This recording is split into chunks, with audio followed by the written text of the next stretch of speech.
Halo, Assalamualaikum. Kembali lagi bersama channel Tabib TV. Jangan lupa klik tombol subscribe untuk berlangganan di channel ini.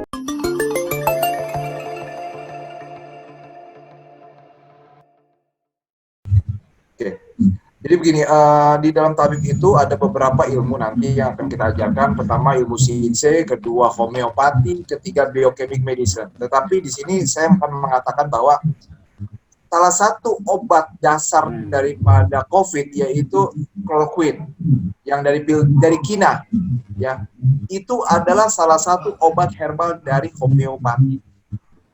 Jadi begini, kalau kita minum Kina itu kan kalau di luar negeri kita bilang dari pohon bar.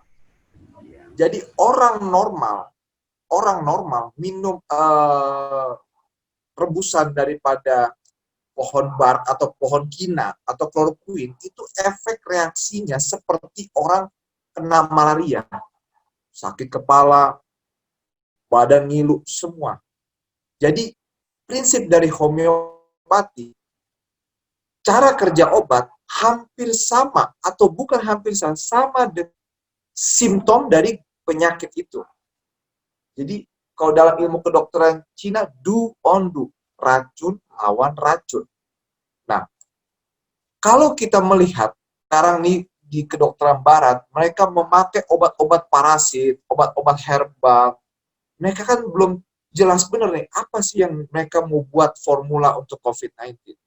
Jadi mereka akan membuat obat herbal, atau maksudnya bukan obat herbal, jadi obat yang diekstrak dari herbal ya. Jadi bukan, jadi kalau chloroquine kan udah herbal, diekstrak lagi. Jadi benar-benar yang zat aktifnya. Jadi dia menyamakan simptom. Makanya pertama kali pil kina itu ketemu, itu salah satunya diketemukan oleh dokter-dokter homeopati. Jadi homeopati itu adalah merangsang imunitas dalam tubuh kita keluar. Jadi jadi kayak ilmunya vaksin lah. Jadi ilmu vaksin itu hampir sama kayak homeopati. Dan bedanya dengan vaksin, homeopati itu mempunyai kandungan bukan molekul, tetapi lebih kecil dari molekul. Makanya homeopati itu dalam WHO mengatakan mereka itu adalah teknologi nano zaman dahulu. Jadi tidak ada efek samping. Jelas tidak ada efek samping.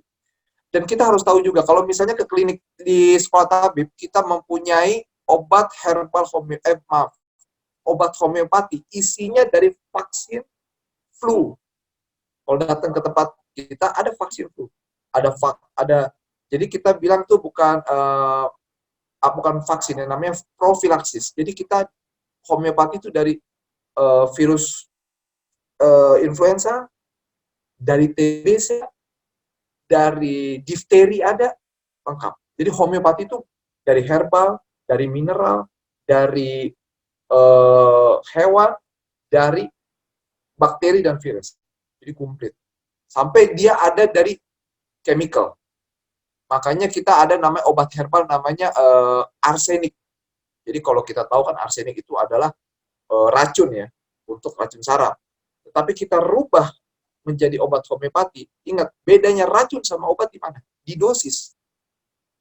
Dosis tinggi racun, dosis lemah obat. Nah, kita buat sedemikian rupa. Nah, nanti di tabib virtual online kita akan ajar. Dan satu lagi untuk biochemic medicine, ini penting sekali, ini mungkin ini ada baru ya. Jadi di biochemic medicine, pernah dengar nggak fluoride? Kalau orang gosok gigi fluoride. Fluoride dikatakan untuk gusi bengkak. Ternyata menurut penelitian Dr. Schulze dari Jerman, orang yang kena tumor dan kanker itu kekurangan mineral fluoride.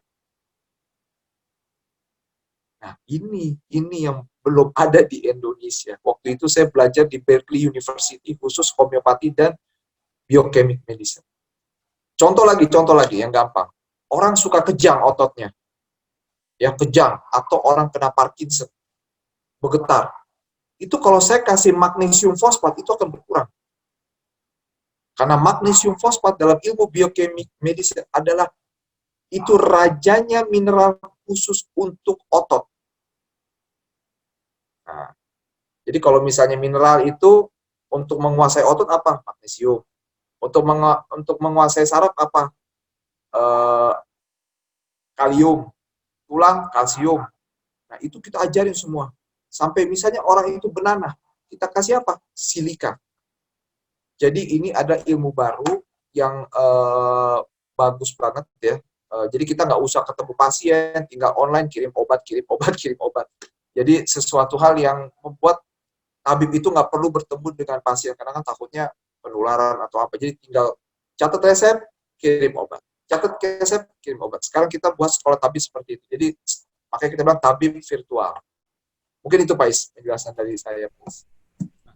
Bagaimana Dan dengan ya, gimana? bagaimana dengan penegakan diagnosanya, Dok, secara tabib? Apakah dengan virtual nanti sekolahnya jarak jauh, kemudian adakah teknik diagnosisnya sehingga untuk tepat sasaran, Pak, untuk terapinya itu, Dok?